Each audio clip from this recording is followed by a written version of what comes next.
Hey everyone, this is 307 back today with another weapon review. Today I'm taking a look at the M5K. It's the only PDW weapon in the close quarters download content. Once again, it's unlocked via assignment. And first of all, before I get into the stats of this weapon and the details, I wanted to clarify some things about my map choice and game type choice for these weapon reviews. If you've watched any of them, you'll notice that a lot of them I do on Gulf of Oman.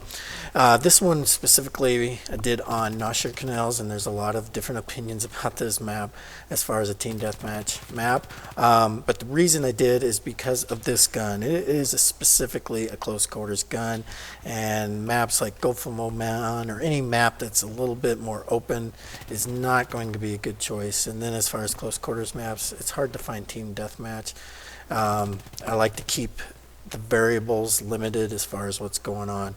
I don't want to go on too long about that, but I just wanted to.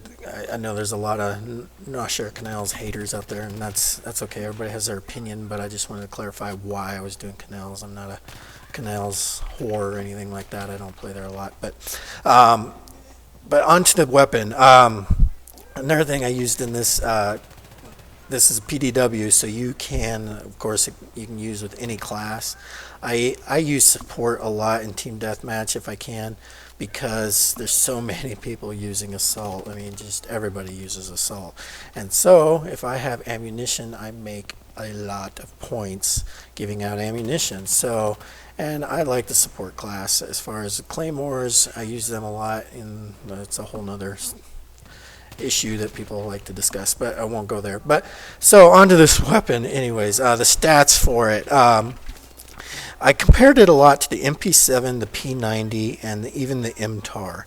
The MP7 and P90 are both PDWs, whereas the M.T.A.R. is of course a recon, not a recon, a engineer gun. So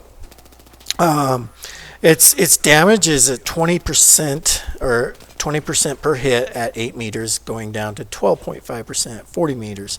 And that's slightly different than, say, like the MP7, which is at 20% at 12 meters, down to 11.2% at 46 meters.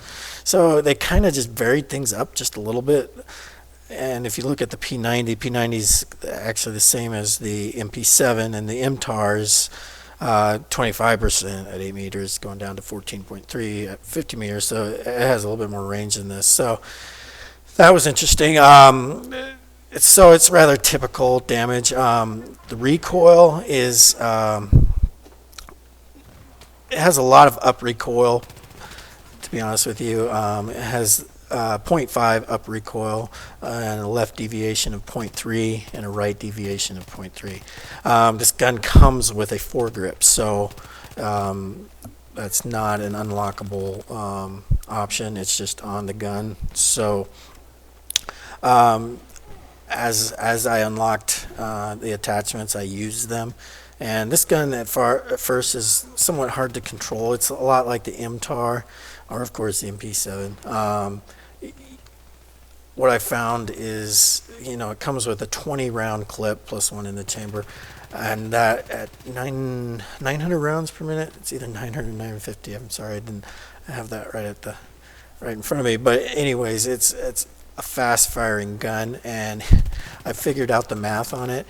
It takes about 1.4 seconds to get rid of 20 rounds, and it takes about the reload time on it when it's completely empty is 3 seconds. So in essence, you're reloading a lot more than you're firing, which I wish they, with some of these close quarter weapons like this one specifically, would have a faster reload time, because I feel like all I'm doing is reloading, and I spit out, feels like 2 bullets, and then I'm hiding and reloading, and it's very hard to take on multiple targets. But once I did get the extended mags unlocked, it became a much more usable, fun weapon. So that's a good thing to note. I used the red dot sight and the holographic sight, as you've seen in the video, and right now it's the K.O.B.R.A red dot sight. And of course the tack light. I don't hardly ever use the tack light because I think they're annoying, not only from opposing players but friendly players. I always get shine in the eye. But it's either that or the laser sight, and this is a very good hip firing gun. It did very well just firing from the hip. It's kind of meant for that. It's actually classified as a machine pistol. That's what they call it in this game. So it does very well with a hip fire. So I think the laser sight is redundant, so I just put a tack light on it, and it's kind of I think a noob attachment, but I used it in this, and I don't know if it helped me or not, but I put it on there because I had nothing else to put on there. So I pretty much used the K.O.B.R.A sight, and you've got to have the extended mags, which puts you up to 30 rounds plus 1 in the chamber, and then it makes a very usable gun. But since the way they have this loadout on this gun, you can't have a suppressor on there with extended mags or any other barrel attachment. So the extended mags takes the barrel attachment. So and you got to have the extended mags. So talking about the flash suppressor or the suppressor is just not even in the conversation as far as I'm concerned.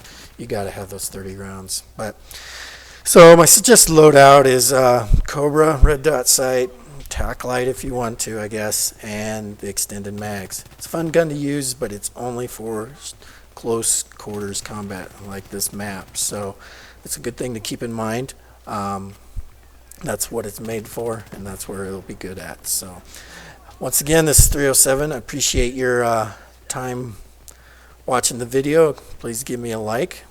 Until I talk to you later, I'll see you out on the battlefield.